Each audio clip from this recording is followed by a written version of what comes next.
جب آپ کا وصال ہوا تو سب سے اہم موڑ یہ آیا کہ اب خلیفے کا انتخاب کیسے ہوگا۔ بنو ثقیف بنو ساعدہ میں صحابہ جمع تھے اور حضرت عمر رضی اللہ تعالیٰ عنہ ابوبکر صدیق کو لے کے گئے اور ان سے پوچھا کہ میں 2-3 باتیں کرتا ہوں تم اس کو سن لو، اگر آپ کو وہ منظور نہ ہو تو پھر جس کو چاہو خلیفہ بناؤ۔ اور پھر ابوبکر صدیق کے چند فضائل بیان کیے اور مہاجرین و انصار نے کہا کہ اس جیسا کوئی نہیں۔ کہ یہ بھی ٹھیک ہے کہ آپ کا چچا عباس موجود ہے، آپ کا چچا زاد بھائی علی موجود ہے، اور آپ نے کہا کہ مرو ابا بکر فلیؤم بالناس، ابو بکر کو کہو وہ نماز پڑھائے۔ اس میں کوئی اختلاف ہوا ہے؟ صحابہ نے کہا ہرگز نہیں۔ کہ اٹھو اور ابو بکر کی بیعت کرو۔ خوش خوش صحابہ اٹھے۔ کہتے مجلس کی شروع غمگین تھی اور آخر جا کے شیرین تھی، اور صحابہ کہتے ہیں ہم عمر کا احسان نہیں بھولیں گے، ہمیں فضائل ابو بکر کی طرف متوجہ کیا۔ ابو بکر صدیق خلیفہ منتخب ہوئے اور آپ کی نگرانی میں اہم مسائل پیش آئے۔ بخاری اور ابو داؤد میں صحابہ کہتے ہیں کان ابو بکر اعلمنا، ابو بکر ہمارے بڑے عالم تھے۔ اتنی لمبی نماز پڑھاتے تھے فجر کی کہ ظننا ان الشمس طلعت ام لا، کہ سورج تو نہیں نکلا۔ وکانا ابا بکر اعلمنا، لیکن ابو بکر عالم بڑے، ہمارا کیا کام؟ ان کے حوالے اعتماد اس قدر زیادہ ہے۔ تو ایک مسئلہ یہ پیش آیا کہ رسول اللہ صلی اللہ علیہ وسلم فوت ہوئے ہیں، ان پر موت طاری ہو چکی ہے۔ آپ نے کہا فوت ہوئے ہیں، ان پر موت طاری ہو چکی ہے۔ آپ نے قرآن کی آیتیں پڑھی، حالانکہ حضرت عمر جیسے استقامت کے پہاڑ وہ غم کے صدمے سے بہت جذبات میں تھے، اور دا عمر دا یر چان شلوائے لے چھ زمنگ خوگ نبیل دنیا تلے۔ حضرت عمر کو آپ نے کہا آرام سے بیٹھو۔ آپ نے منبر پر قرآن کی آیتیں پڑھی جس میں رسول اکرم صلی اللہ علیہ وسلم کی وفات کا اعلان ہے۔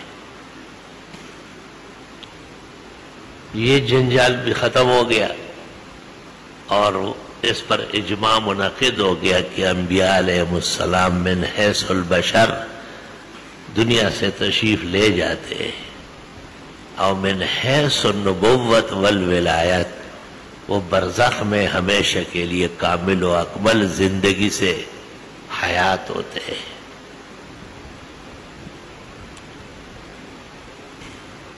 پھر یہ مسئلہ پیش آیا کہ آپ کو نہلایا جائے گا کہ نہلایا جائے گا، کیسے کا؟ کپڑوں سمیت۔ پھر آپ کے لیے قبر کون سی بنے گی؟ کہ لحد بنے گی، اور اس شخص کو بلایا جو لحد کھودنے والے تھے۔ پھر یہ کہ اٹھا کے کہیں لے کہا ہاں اسی جگہ ہی قبر بنے گی، اسی جگہ نہلائے جائیں گے، اسی جگہ دفنائے جائیں گے، پلنگ رسول کو کوئی حرکت نہیں دے گی۔ کتنا مشکل مسئلہ ہے۔ پھر پوچھا گیا کہ جنازہ ہوگا؟ آپ نے کہا جنازہ ہوگا۔ کہا کیسے؟ کہا کچھ دیر کے لیے نہلانے کفنانے کے بعد خالی چھوڑ دیں گے، کیونکہ جبریل بما ملائک کے آئیں گے اور وہ جنازہ پڑھیں گے، اور پھر ہم لوگ باری باری جنازہ پڑھیں گے۔ کہا امام بنے گا؟ کہ کوئی نہیں، امام وہی ہے، حیاً میتاً امام ہے، اب بھی وہ امام ہے۔ چنانچہ ابوبکر، عمر، عثمان و علی اور عباس و سب لوگ صف میں کھڑے ہوئے، اللہ کی ثنا اور درود شریف سے جنازہ ہو گیا۔ چونکہ مرد اور زن، عورتیں اور بچے سب پڑھنا چاہتے تھے، اس لیے کچھ دیر لگی اس میں، لیکن اس کا کوئی نقصان نہیں تھا۔ جنازہ پڑھنے میں جو دیر لگے یا تدفین میں وہ سنت طریقہ ہے، اس پر چاروں ائمہ و کل محدثین متفق ہے۔ وہ جو صحابہ کہتے تھے کہ ابوبکر اعلمنا، ابوبکر عالم بڑے، پیغمبر نے عالم کو کہا ہے آپ نماز پڑھائیں۔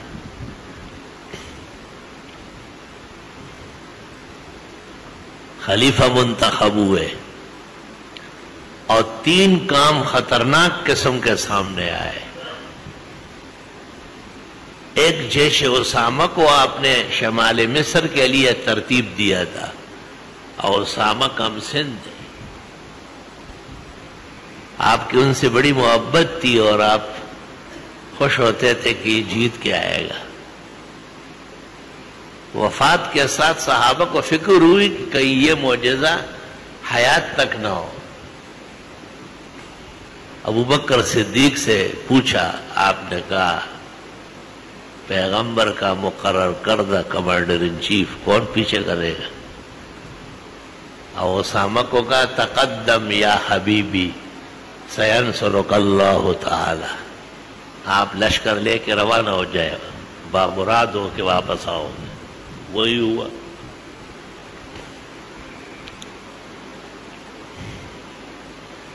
اور مسیلمہ نے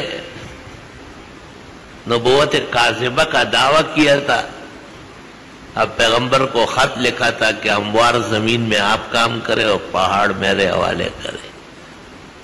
آپ نے کہا جا، تیرے جیسے بہت کتے آئے اور بھونک کے چلے گئے، اور بہت سخت الفاظ آپ نے اس کو کہے۔ تو اس کا بھی معاملہ ختم کرنا تھا، اور اس کی لشکر بظاہر بڑی تھی، صحابہ سب اس کے مقابلے میں باہر آئے، ابوبکر، عمر، عثمان و علی سب میدان میں آئے، کیونکہ اہم مسئلہ تھا ختم نبوت کا۔ یہ ہماری حکومتیں دیکھتے نہیں، تھوڑا سا موقع ملے چنڈی لگا لیتے، تھوڑا سا موقع ملے پھر شرارتی۔ بچے جو کھیلتے ہیں میں شریر بھی ہوتے ہیں، کبھی ایک کو چنڈی لگائے کہ یہ چنڈی والی حکومت ہے۔ سب پتہ ہے ان کو کہ 1974 میں قومی اسمبلی نے متفق فیصلہ کیا ہے کہ مرزائی قادیانی غیر مسلم اور ملک کی اقلیت ہے، انہیں مسلمان نہیں مانا جائے گا، اور جب تک وہ یہ مان لے تو ان کے حقوق ہوں گے، اور انہوں نے نہیں مانا ہے، اس لیے پاکستان میں ان کی حیثیت جانور اور درندوں سے بدتر ہے۔ لیکن یہ شرارتیں کرتے رہتے ہیں، اور پھر ان کو پڑتی ہے، لیکن عقلیں ماری گئی ہے۔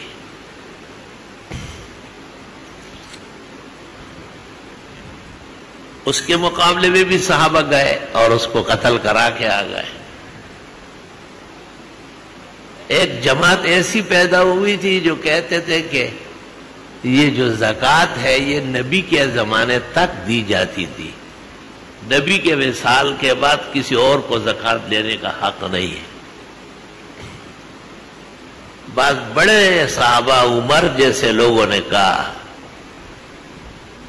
کہ ان کو ابھی رہنے دے، تو گھر کے لوگ ہیں، آپ نے کہا نا، آج زکوٰۃ کا انکار ہوا ہے، کل نماز کا انکار ہو جائے گا، دین اسلام میں کمی آئے گی اور ابوبکر زندہ ہوگا، یہ نہیں ہوگا۔ لو قاتلن من فرق بین الصلاۃ والزکوٰۃ، ان کو بھی سیدھا کر دیا گیا کہ نہیں، ابوبکر کا انتخاب جو ہوا ہے اور ابوبکر صدیق کی جو خلافت ہے وہ کس قدر برحق خلافت، پورا عالم اسلام خوش و خرم۔ بخاری شریف میں ہے کہ 2 آدمی کسی دور ملک سے آ رہے تھے، راستے میں ان کو مدینے کا قافلہ مل گیا، ان سے حضرت صلی اللہ علیہ وسلم کی خیریت دریافت کی، وہ آپ دیدہ ہو گئے اور انہوں نے کہا حضرت کا 3 دن ہو گئے وصال ہوا ہے. تو انہوں نے کہا کون خلیفہ ہوا؟ کہا ابو بکر. کہا کیف الناس؟ کہا صالحون. خوش و خرم ہے لوگ. انہوں نے کہا ہمیں تو حضرت کی خدمت میں پیش ہونا تھا، اب کسی مناسب موقع پر دوبارہ آئیں گے. واپس چلے گئے.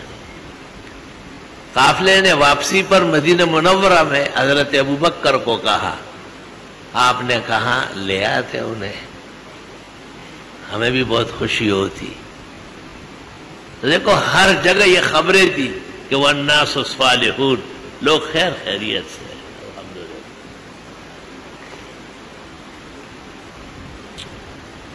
اور ابو بکر صدیق جب بیمار ہوئے اور اندازہ یہی ہوا کہ شاید وصال کے لمحے قریب ہے، تو مہاجرین و انصار کے وہ حضرات جو ارباب حل و عقد کہلاتے، انہوں نے ابوبکر صدیق سے ہاتھ جوڑ کے درخواست کی کہ آپ نے نبی کی دعائیں لی ہے اور بہت ہی آپ کے بارے میں اللہ نے خوشی ظاہر کی ہے، آپ کسی کو منتخب کریں ہمیں آرام ہوگا.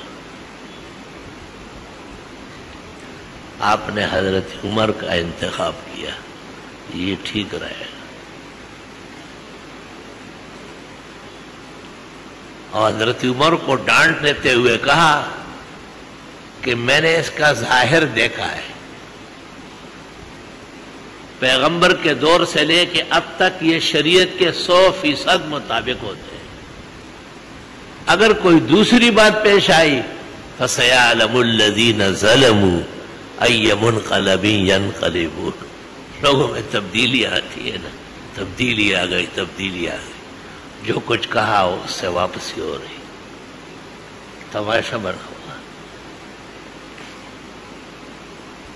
سورۃ شعراء کے اخیر میں تفسیر ابن کثیر میں یہ واقعہ لکھا ہے. اور جب لوگوں نے ان کو کہا کہ کس کو آپ نے خلیفہ منتخب کیا، حضرت ابوبکر لیٹے ہوئے تھے، بیماری کی وجہ سے آپ نے کہا مجھے اٹھا لو اور پیچھے تکیے رکھو. بیٹھ کر کہا یہی سوال اگر مجھ سے قیامت کے میدان میں ہوا تو میں کہوں گا وَلَّيْتُ عَلَيْهِمْ بَعْدِي خیر الرجال، میں نے اپنے بعد کائنات کا بہترین انسان چنا ہے، اور وہ حضرت عمر ہے.